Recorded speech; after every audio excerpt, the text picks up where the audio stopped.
नमस्कार, स्वागत है आप सभी का। मैं हूं आपके साथ सुनील चौहान।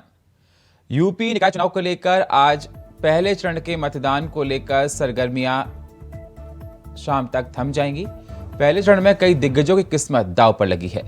सीएम योगी, डिप्टी सीएम, मंत्रियों से लेकर तमाम वरिष्ठ नेताओं की साख दाग पर लगी है। योगी इस क्षेत्रों में जनसभा को संबोधित कर रहे हैं जिससे वोट अपने पाले में लाए जा सकें। तो कैसा चुनावी माहौल है, किसकी प्रतिष्ठा है दांव पर, तो बिल्कुल आप तस्वीरों में देख सकते हैं किस प्रकार से लगातार जनसभा की जा रही है। जनसभा के माध्यम से वोटों को अपनी तरफ खींचने के लिए वो सारे प्रयास किए जा रहे हैं जिससे वोटों को अपने पाले में लाया जा सके। आज 4 मई को होने वाले मतदान को लेकर शाम को चुनाव प्रचार थम जाएगा और लगातार नेता मंत्री अपनी पूरी ताकत झोंक रहे हैं जिससे होने वाले 4 मई के मतदान में उनको वोट मिल सके और उनकी पार्टी जीत सके। हर पार्टी जीतने के लिए सारे एड़ी चोटी के जोर लगा रही है, तमाम दांवपेच खेल रही है जिससे उनको इस चुनाव में जीत मिल सके। चाहे बीजेपी हो, चाहे कांग्रेस हो, चाहे बसपा हो, समाजवादी पार्टी हो, हर पार्टी इस चुनाव को जीतने के लिए पूरा जोर लगा रही है। पहले चरण में 37 जिलों में ही मतदान होगा और कई दिग्गजों की प्रतिष्ठा दांव पर लगी है। सीएम योगी, डिप्टी सीएम के गढ़ में ये मतदान होगा। तो ये बहुत ही दिलचस्प है कि इतने बड़े बड़े मंत्रियों के गढ़ में मतदान होगा, सीएम योगी के, डिप्टी सीएम के, सभी लोगों के, और प्रतिष्ठा को बचाना ये बहुत बड़ा सवाल हर किसी के लिए बना हुआ है। कई दिग्गजों की प्रतिष्ठा इस बार मैदान में लगी है।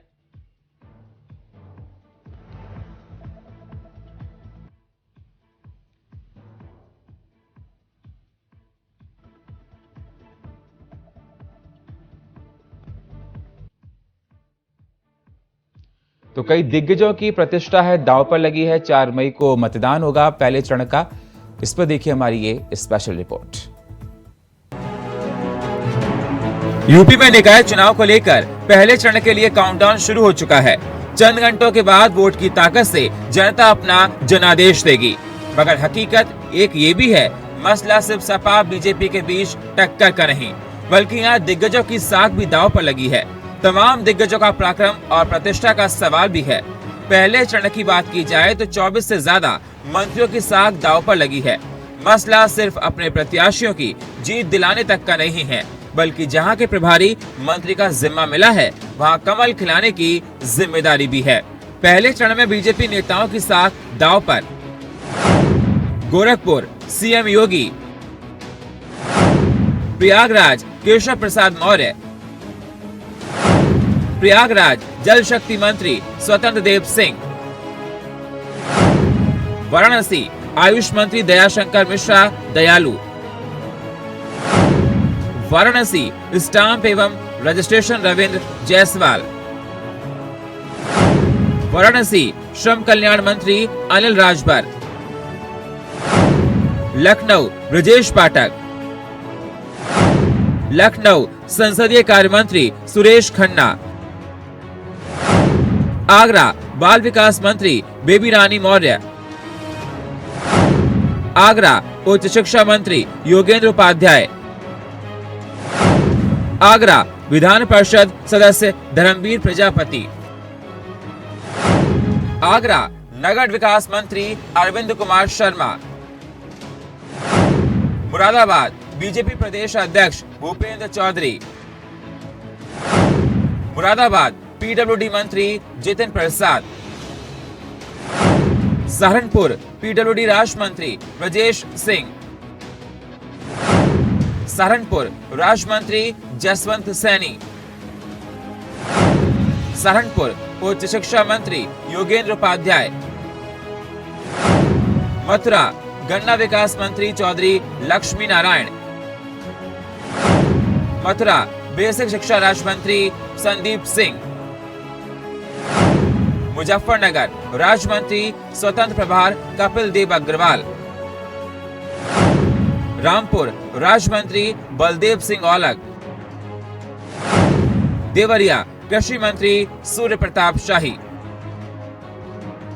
वहीं आलम यह है कि सीएम योगी ने भी ये चुनाव अपनी प्रतिष्ठा से जोड़ लिया है। तभी तो प्रयागराज में अतीक की हत्या के 17 दिन बाद अब योगी आवाम के बीच पहुंचे तो अपने ही रंग में दिखे। रामचरितमानस में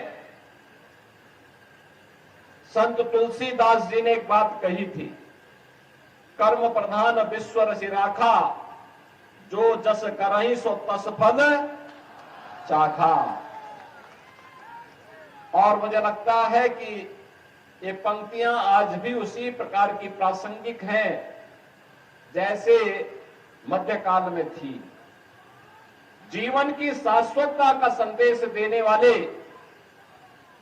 ये पंक्तियां हमारे कर्म प्रधान व्यवस्था को कहीं न कहीं मार्गदर्शन करती हुई दिखाई देती है। लेकिन ये प्रकृति न किसी पर अत्याचार करती है और न किसी के अत्याचार को स्वीकार ही करती है, सबका हिसाब बराबर करके रख देती है। 2017 में बीजेपी ने 16 में से 14 पर जीत का परचम लहराया था और 2012 में 12 में से 10 मेयर सीटें उनके नाम हुई थी। ऐसे में इस बार भी बीजेपी कोई रिस्क लेने के मूड में नहीं दिख रही है। नतीजा कुछ भी हो, मगर इतना जरूर है कि नतीजों के बाद दिग्गजों की साख, इन नतीजों के बाद ताकत का प्रमाण पत्र भी होगी। ब्यूरो रिपोर्ट, इंडिया वॉइस के लिए। तो 37 जिलों में होने जा रहे मतदान को लेकर आज शाम तक प्रचार थम जाएगा। पहले चरण का मतदान 4 मई को है और बहुत से दिग्गजों की प्रतिष्ठा इस पूरे चुनाव प्रचार में जोरों पर लगी है और अपनी प्रतिष्ठा को बचाने के लिए पार्टियां पूरी कोशिश कर रही हैं, वोटरों को लुभाने के लिए सारे प्रयास कर रही हैं। इस पर चर्चा करने के लिए हमारे साथ राघवेंद्र सिंह, प्रवक्ता भारतीय जनता पार्टी के, शिल्पी चौधरी, सपा नेता और शैलेंद्र श्रीवास्तव, वरिष्ठ पत्रकार शामिल हैं। स्वागत है आप सभी मेहमानों का हमारे साथ इस चर्चा में शामिल होने के लिए। सबसे पहले हम राघवेंद्र सिंह जी आपके पास आएंगे। 4 मई को होने वाले मतदान को लेकर सरगर्मियां बहुत तेज हैं, आपके तमाम मंत्री मैदान में उतर चुके हैं।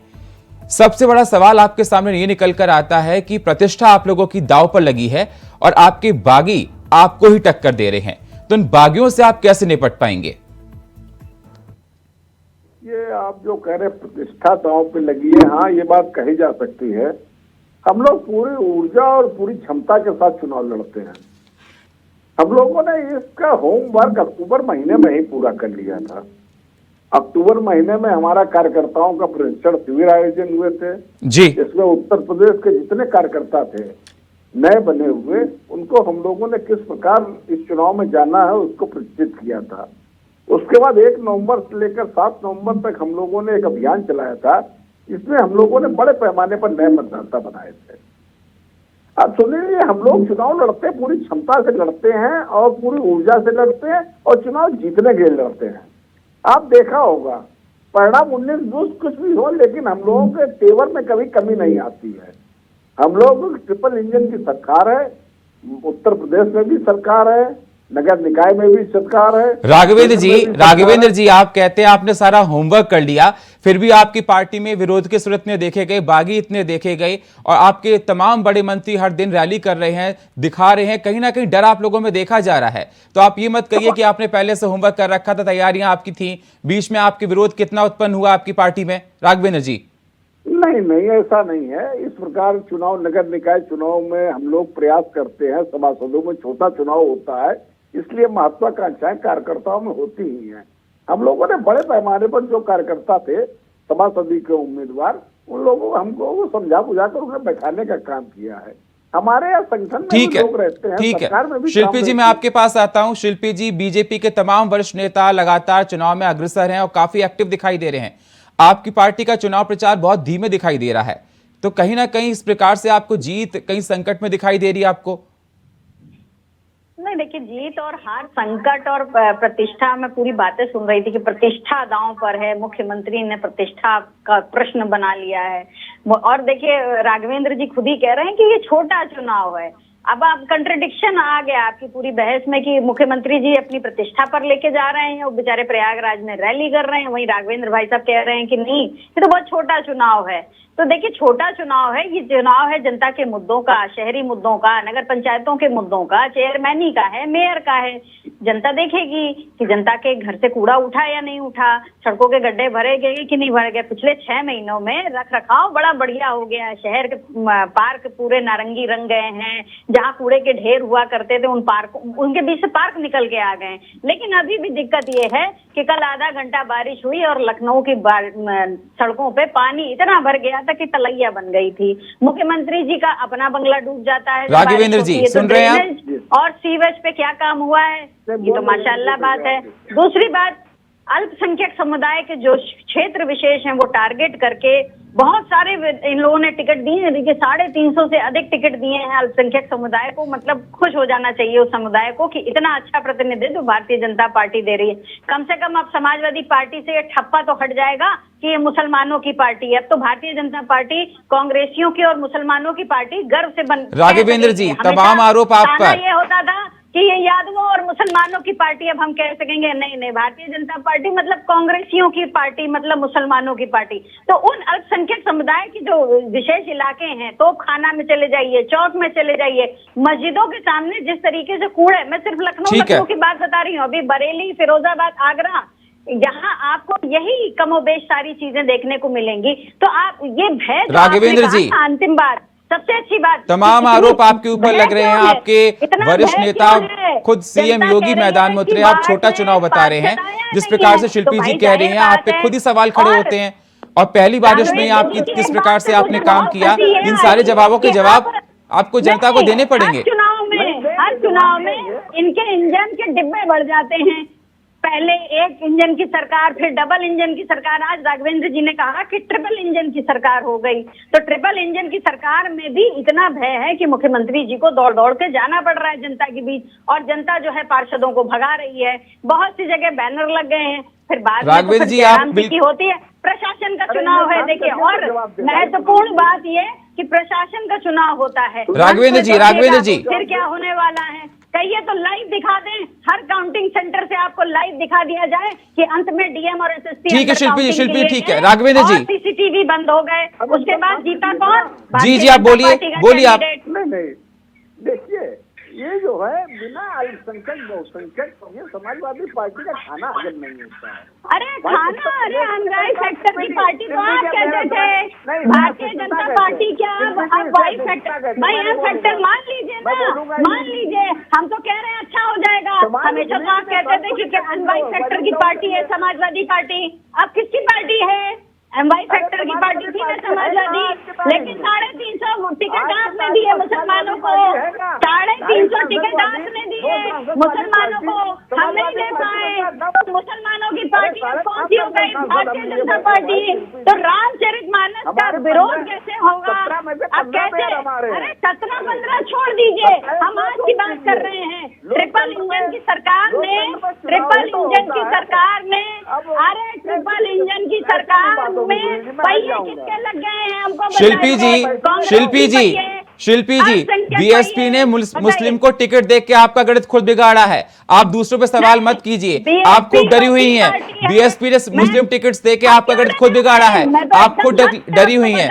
आपके लिए खुद संकट पैदा हो रहा है शिल्पी जी। हमारे लिए नहीं संकट पैदा हो रहा है, भारतीय जनता पार्टी और बसपा दोनों विधानसभा से ही बसपा का वोटर खुद कह रहा है कि मायावती जी बी पार्टी के तौर पे खेल रही हैं। मायावती जी हर जगह जानती हैं कि मुसलमान को मुसलमान के सामने खड़ा कर दो और गिरा दो। तो भारतीय जनता पार्टी ने भी मुस्लिम को खड़ा किया और बसपा ने भी खड़ा किया। अब देखने वाला है कि भाई एमवाई सेक्टर की पार्टी कौन सी होने वाली है? कांग्रेसी सेक्टर, सी और एम, सी और मैं एम, बताइए। कांग्रेस में भाजपा, ट्रिपल इंजन में कांग्रेस में भाजपा। इसीलिए इनका अपना कैडर जो बेचारा इतने ठीक है शिल्पी जी, आप तमाम आप बातें कह रही हैं। आप भी ऐसा करती, आप भी टिकट देते, आपने ऐसा क्यों नहीं किया? आप इतनी बौखला क्यों रही हैं? अगर आपको भी इतना डर लग रहा है भारतीय जनता पार्टी से, तो आप भी जनता के बीच में जाइए ना। महोदय, मैं बौखला नहीं रही हूँ, डिबेट कर रहे हैं ना, तो सुन लीजिए, मैं जवाब दे रही हूँ, मैं कहाँ बौखला अरे रही हूँ? नाराजगी मैं चेहरे पे पानी दिख रही पी है, रही हूँ। नाराजगी चेहरे पे मैं दिख रही है आपके। मैं इतना हक राघवेंद्र के जी आपका जवाब दे रही दीजिए। हूँ, शिल्पी जी पानी कौन पी रहा है? गला किसका सूख रहा है? ठीक है, शांत होइए, शांत होइए शिल्पी जी। राघवेंद्र जी, राघवेंद्र जी। मैं बिल्कुल भाई अल्पसंख्यकों के नाम पे ठीक है शिल्पी जी, ठीक है शिल्पी जी। शिल्पी जी एक मिनट, राघवेंद्र जी, राघवेंद्र जी। किसको कहने गए बताइए राघवेंद्र जी, बताइए। 350 टिकट दिए हैं या नहीं दिए हैं? मैं तो आप ही की बात ठीक को है आगे शिल्पी बढ़ा जी, रही हूँ। ठीक है राघवेंद्र जी। मैं बात को आगे बढ़ा रही हूँ। बात करता किसकी हूँ। पार्टी है? भारतीय जनता पार्टी। समाजवादी पार्टी सरकार से बाहर हुए 6 वर्ष हो गए हैं। पहले तो अरे जनता के लिए नगर निगम में क्या काम किया? जनता के लिए नगर निगम में क्या काम किया? सीवेज और ड्रेनेज में क्या काम किया? मुख्यमंत्री का बंगला क्यों डूब जाता है बारिश के पानी में, ये भी तो बताइए राघवेंद्र जी। मुख्यमंत्री के बंगले में भी नगर निगम को पंप लगा के पानी निकालना पड़ता है। ये शिल्पी जी जब आपकी सरकार थी तो आपके हालात ऐसे थे, आप दूसरों पे आरोप मत लगाइए। जब आपकी सरकार थी तब आपके साथ थे। राघवेंद्र जी आपके लिए भी सवाल है, जो आप सवालों के लिए बात करते हैं राघवेंद्र जी, तो धरातल पर जो तस्वीर दिख रही है, जनता विश्वास आप पे कैसे करेगी? इतने आपके मंत्री मैदान में उतरे हैं, प्रतिष्ठा आपकी दांव पर लगी है, तो समाज में क्या मैसेज जाता है?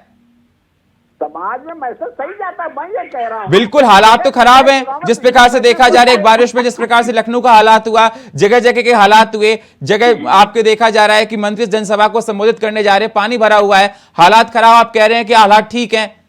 काम किया होता तो काम सड़क पे दिखता ना, धरातल पर दिखता काम। कहीं ना कहीं काम आपने नहीं किया। नहीं सुधीर जी, पिछले 35 वर्षों से मैं देख रहा हूँ, 90 से लेकर आज तक नगर निकाय चुनाव में भारतीय जनता पार्टी का आधिपत्य रहा है। बड़े पैमाने पर हमारे मेयर जीतते रहे, सभासद जीतते रहे। नगर निकाय चुनाव के देहाती सीटों में भी हमारा कब्जा रहा है। ठीक है, ये लोकप्रियता ही होती है। समाजवादी पार्टी बेवजह का आरोप लगाती है। देहाती क्षेत्रों में आपके कोई कैंडिडेट नहीं जीते, भूल जाइए। परिसीमन चेंज हुआ है, आपकी बार आपको जवाब मिलेगा। नगर निकाय शहरों का ही चुनाव है, परिसीमन चेंज किया है, फर्जी हाउस टैक्स लगाए हैं, जनता आपको बताएगी कितना बड़ा हुआ हाउस टैक्स। ठीक है, ठीक है शिल्पी जी, राघवेंद्र जी, ठीक है। शलन जी आपके पास आते हैं। शलन जी आपके पास आते हैं। निकाय चुनाव 4 मई को पहले चरण का मतदान होने वाला है और तमाम दिग्गजों की प्रतिष्ठा है दांव पर लगी हुई है। और ये देखा जा रहा है बीजेपी से कई बागी हुए और वो ही बागी उनके क्षेत्र में फिर से खड़े हो रहे हैं। उनको मतलब कहीं ना कहीं एक सेंधमारी कर रहे हैं उनकी पार्टी के अंदर। तो किस प्रकार से देखा जाए, किस प्रकार का गणित देखा जा रहा है और जनता में किस प्रकार से मैसेज जा रहा है? जनता इसको स्थानीय यानी मोहल्ले स्तर का चुनाव मान के चल रही है। इसमें कोई बहुत ऐसा उत्साह नहीं है। जो लोग या जो प्रत्याशी एक्टिव हैं वो जितना माहौल बना दे रहे हैं उससे लग रहा है कि हाँ चुनाव हो रहा है। ठीक है, जितना सा दिख रहा है। दूसरी बात, भारतीय जनता पार्टी क्योंकि इस समय सत्तारूढ़ पार्टी है, उसके यहाँ टिकट के दावेदारों की भारी संख्या है। राघवेंद्र जी ने बातों बातों में बहुत सही बात बता दी कि बहुत पहले इनकी तैयारी हो चुकी है। तैयारी में थोड़ी कमियां रह गई थी, इसलिए चुनाव को बाहर से टाला भी गया था। और जब बिल्कुल हो गया तो चुनाव भी हो रहा है, ये समझ लीजिए। तो ये बाकियों से आगे है। प्रतिष्ठा का प्रश्न इन्होंने बनाया नहीं है, बल्कि ये एग्रेसिव तरीके से कैंपेन चला रहे हैं क्योंकि इनकी तैयारी पहले से इनको मालूम, बाकी लोग टक्कर नहीं दे पाएंगे। और ये होता भी है युद्ध में, जो जिस तरह से जिसके पास जो ज्यादा क्षमता होती करता है। जो दूसरी पार्टियां हैं उनको भी ये बात पता है क्योंकि वो भी सत्ता में रह चुके हैं। जो भी पार्टियां, चाहे कांग्रेस हो, बसपा हो, सपा हो, ये सब सत्ता में रह चुके हैं और ये सारे रिसोर्सेज का इस्तेमाल इन्होंने भी अपने दौरान में ऐसे ही किया जैसे ठीक है, बीजेपी करेगी या करती है। तो इसलिए वो बहुत ज्यादा इसमें दाव भी लगाने के चक्कर में नहीं, उनको मालूम है क्या होना। हाँ ठीक है, अब लड़ाई लड़ रहे हैं तो उसमें मौके पर रहेंगे तो थोड़ा सबकी अपनी कसरत हो जाएगी, एक प्रैक्टिस हो जाएगी अगले चुनाव के लिए। इसको इसी रूप में विपक्ष ले रहा है, शिल्पी जी, ईमानदारी वाली बात। कर रहा है। शिल्पी जी, भारतीय जनता पार्टी बहुत पहले से एक्टिव थी, दूर दूर तक आप कहीं नहीं है लड़ाई में। ये आप गलत कह रहे हैं कि दूर दूर तक हम कहीं नहीं लड़ाई। बिल्कुल, आपके नेता का प्रचार करने का तरीका ही बता रहा है। आपके नेता प्रचार करने का तरीका ही शिल्पी जी बता रहा है। इतनी देर से निकले, जनता के बीच में संवाद किया आपके नेता ने। शिल्पी जी चिंता न करिए, हमारे नेता की आप चिंता न करिए। बिल्कुल जनता के बीच में बहुत लेट निकले, इससे ही आप दिखता है कि जनता के बीच में आपका माहौल हल्का है। शैलेंद्र जी ने एकदम बढ़िया कह दिया कि ये सरकार सत्ता का चुनाव होता है तो इनको पता है इन्होंने किसका चुनाव होता है ये जनता बताएगी। किसका चुनाव होता है ये जनता बताएगी। विधायकों के नौकरों को उतारा गया है कैंडिडेट बना के। देख लीजिए क्या स्थिति है। जनता तो इसलिए भी इनके विरोध में है कि इस पे आरक्षण बदलने के बाद जो कैंडिडेट है वो सांसद का नौकर है। आपकी पार्टी भी, आपकी पार्टी के बहुत से नेता विरोध में थे। आप दूसरों को मत कहिए, आपकी पार्टी के तमाम नेता विरोध में थे, दल बदल में आए हैं। आपकी पार्टी के भी शिल्पी जी, आप भारतीय जनता पार्टी 365 दिन का चुनाव लड़ती है, उसके बाद काम तो करती नहीं है। कर रही होती तो मुख्यमंत्री का बंगला बारिश के पानी में डूबा होता। नगर निगम में इनको कूड़ा उठाना नहीं। सबसे भ्रष्ट कंपनी इको ग्रीन को दोबारा इन्होंने टेंडर दिया। सारे बांग्लादेशी रोहिंग्या को ये भुगतान ठीक है। निगम में ये फंड के अलावा क्या करते हैं बताइए। तो जनता जानती है किस तरीके से धोखा दे रहे हैं। 365 दिन से झंडा लेके खड़े रहने से कुछ नहीं होता। चुनाव जीतने से कुछ नहीं होता। आप जनता के लिए कुछ नहीं है। 5 किलो जो करते ही हैं, 5 किलो राशन देके फिरोजाबाद का एक वीडियो आया, 1,000 रुपए दिए जा रहे हैं। ठीक है, एक एक करके राघवेंद्र जी आप रुक जाइए, अभी आपके पास आएंगे। राघवेंद्र जी आपके पास आएंगे।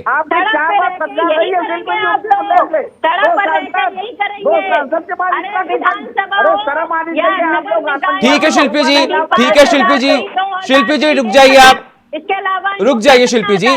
कहाँ पे वोट? ठीक है, ठीक है, ठीक है, ठीक है। नोट के बांट रहे हैं। नेशनल वॉइस ने वो वीडियो क्यों नहीं चलाया? नेशनल वॉइस से भी ये सवाल है। ठीक है, ठीक है, ठीक है शिल्पी जी, शिल्पी जी शांत होइए। राघवेंद्र जी, राघवेंद्र जी जवाब दीजिए।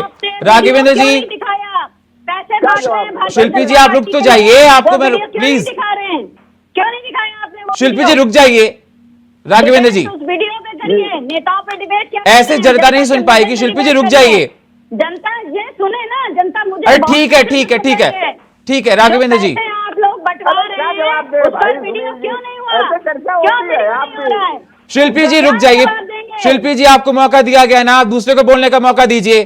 शिल्पी जी, राघवेंद्र जी क्या बताए, क्या पूछ रहे हैं बताइए। मैं आपसे पूछ रहा हूं, तमाम आरोप शिल्पी जी आपके ऊपर लगा रही हैं इस चुनाव को लेकर।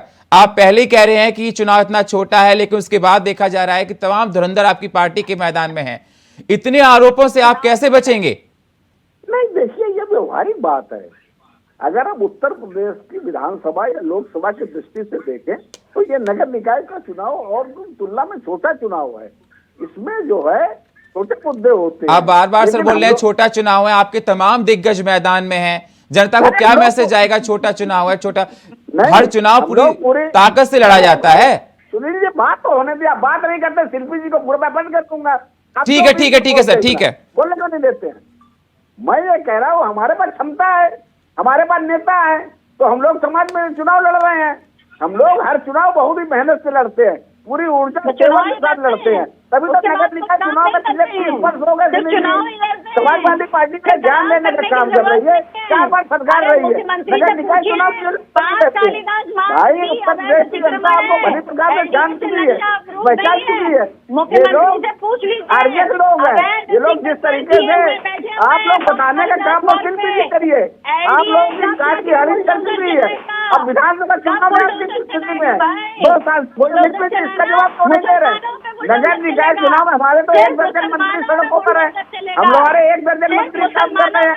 हमारा संगठन पूरा ईमानदारी से लगा हुआ है। आपके अखिलेश यादव एक नेता है, वो आज की तारीख में कहाँ है बताइए? मुझे अखिलेश यादव कहाँ प्रचार पे है? एक नेता वाली पार्टी और वो नेता प्रचार, और आप अपेक्षा की है अरे चुनाव में शिल्पी जी अखिलेश यादव है, वो भली प्रकार से जानते हैं। नगर निकाय चुनाव में आप कहीं नहीं है। आप लोगों का नगर निकाय चुनाव में आप कहीं नहीं है शिल्पी जी। आप नगर निकाय चुनाव के बाद आज तक आपको हासिल नहीं है। विधानसभा में सरकारें बदल रही हैं, लेकिन नगर निकाय चुनाव में आप क्या बोल रहे हैं? नक्शा पास नहीं है, जिसका नक्शा पास नहीं है एलडीए से। 5 कालिदास मार्ग सबसे बड़ा अतिक्रमण है। दम है तो बुलडोजर चलाइए ना। नगर निगम दुनिया का बात कर रहे हैं, अखिलेश यादव कहाँ है? हमें रहना चाहिए। क्यों नहीं हटा रहा है? फिर मुसलमान आते हैं बुलडोजर गिराने में, फिर मुसलमानों के घर गिराए जाएंगे, फिर मुसलमानों समाजवादी पार्टी के बताइए। ब्रिजभूषण शरण सिंह से मिलने गए हैं। ब्रिजभूषण शरण सिंह से मिलने गए हैं। आपके सांसद ठीक है। ठीक है, ठीक है। लेकिन शिल्पी जी, आपको मानना पड़ेगा आपके चुनाव का तरीका बहुत हल्का था। जनता विश्वास पाना बहुत मुश्किल है। बीजेपी इतने एक्टिव मोड में नजर आ रही थी, अखिलेश यादव दूर दूर तक चुनाव प्रचार बहुत धीरे किया। इस बात को आपको मानना पड़ेगा। बताइए, उत्तर प्रदेश की जनता जानना चाहती है, उत्तर प्रदेश की जनता जानना चाहती है कि अखिलेश यादव कर रहे हैं। ठीक है, ठीक है। शुक्रिया आप सभी मेहमानों का, राघवेंद्र जी आपका, शिल्पी जी आपका, शरण जी आपका, हमारे साथ जुड़ने के लिए, चर्चा में शामिल होने के लिए। सवाल इस बात का उठता है कि 4 मई को होने वाले मतदान में तमाम दिग्गजों की प्रतिष्ठा दांव पर लगी है। जनता किसके आधार पर वोट देगी और दिग्गज जनता से वोट पाने के लिए जो प्रकार तमाम तरह के लोक लुभावन वादे कर रहे हैं, क्या जनता उससे खुश हो पाएगी? और ये परिणाम आने के बाद ही पता पड़ेगा कि किसकी जीत होती है और किसकी हार होती है। और फिलहाल इस प्रोग्राम में इतना ही। बाकी खबरों के लिए आप बने रहिए इंडिया वॉइस के साथ। तब तक के लिए नमस्कार।